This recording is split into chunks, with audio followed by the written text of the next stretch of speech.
இல்லாதது, ஒரு காவல் இல்லாதது.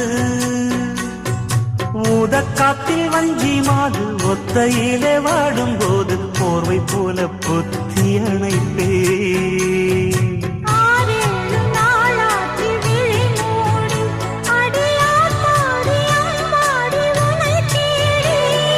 நீதானே மானே என் இளஞ்சோடி, உனை நீங்காது என்றும் என் உயிர் நாடி.